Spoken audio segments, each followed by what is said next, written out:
What is happening, everybody? This is Cody, aka DFS Project, coming to you live breaking down this upcoming 8-game NBA slate for tomorrow.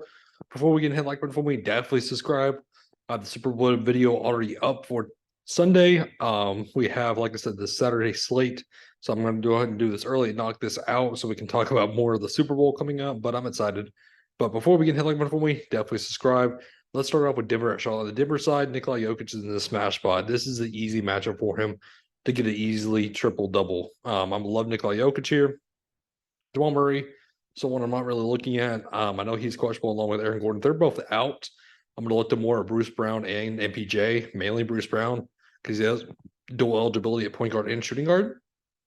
But that's kind of where I'm going. I know the newly acquired Thomas Bryant, he's not going to be in this matchup, especially backing up Jokic. On the Charlotte side, though, LaMelo Ball, I know he was kind of a dud tonight. I'm not really looking at him. I'm not really looking at Rozier. Nothing really stands out to me on the Charlotte team. I think Reggie Jackson is going to be bought out anyways. Also, there's not much on the Charlotte team I want. On Miami and Orlando on the Miami side, they didn't really acquire anybody in the trade deadline. They were kind of quiet. Kyle Lowry's out. I'd say he's going to be out for the next 3 games. He's not anticipated to be playing. So Jimmy Butler is still cheap at 8-4. This is a good matchup for him. I think Orlando can keep up with this team. Bam Adebayo 9-3. I'd rather go to Jimmy B. But nothing else really stands out. Maybe some Gabe Vincent with no Oladipo and Lowry. On the Orlando side, though, they have no Mo Bamba. He got traded. So Patrick Beverly, I don't anticipate him playing on this team.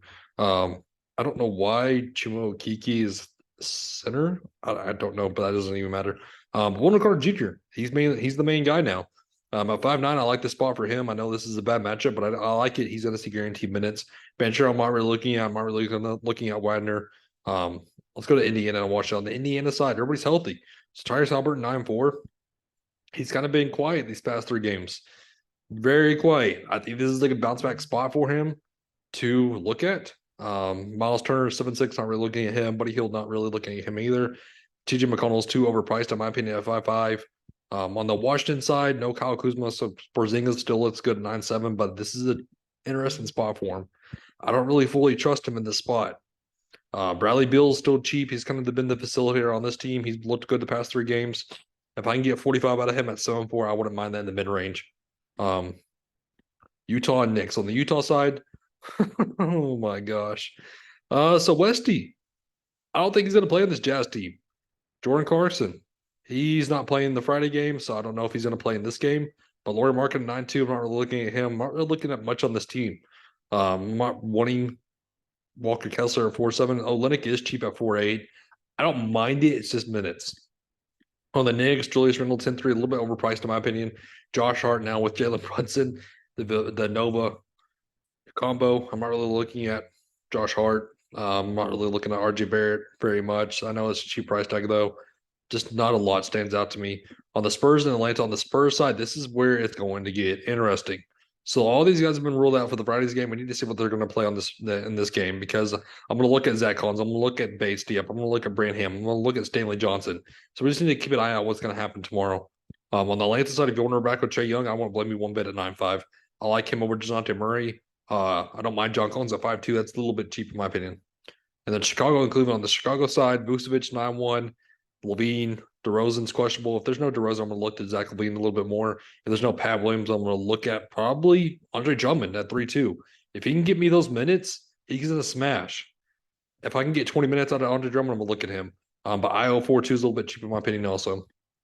On the Cleveland side, they're both cheap also. Donovan Mitchell and Darius Garland, I know I keep saying that, but some of these prices stand out to me. So the price tag of Donovan Mitchell 8-5 stands out to me. And so does Darius Garland 8-3. I don't mind this combo. And if you want to look at Jared Allen, I don't blame you at 6-9. And then the final 2 games and Lakers at Golden State on the Lakers side, the big news is LeBron James. If he's out, I'm going to look to D'Angelo Russell. I'm going to look to Dennis Rodere. If Russell does play, I'm going to like him a lot at 7-3. I like that price tag. I like Dennis Rodere at 5-6, but I'd rather go to D'Lo. And then Ruiz, okay, if I won, but you also have Malik Beasley and Vanderbilt. I think both those guys do stand out also. We're going to see an instant impact. On the Golden State side, no Steph Curry, so Jordan Poole and Klay Thompson. I don't mind either one. They've been lights out. I like both guys. Draymond Green, I'm not really looking at. Andrew Wiggins is a little bit underpriced in my opinion at 6-3 also. And then Dallas and Sacramento on the Dallas side, if Luka does play, I don't mind him. But you also have Kyrie Irving now. So that price tag of Luka at 12.2 is a little bit overpriced. I'd rather go to Kyrie at 10.4. I don't mind Josh Green at 4.8. I don't mind going to the Dwight Powell at 4.6, as bad as that sounds. On the Kings, Sabonis looks good at 10.1. That's kind of the main guy. I don't mind Keegan or Murray at 5.4. Darren Fox looks okay at 9,000, but I'd rather go to Sabonis. So the Raptors of the slate process. So thank you for tuning in. It was a great stay for us tonight. Have a good one, everybody.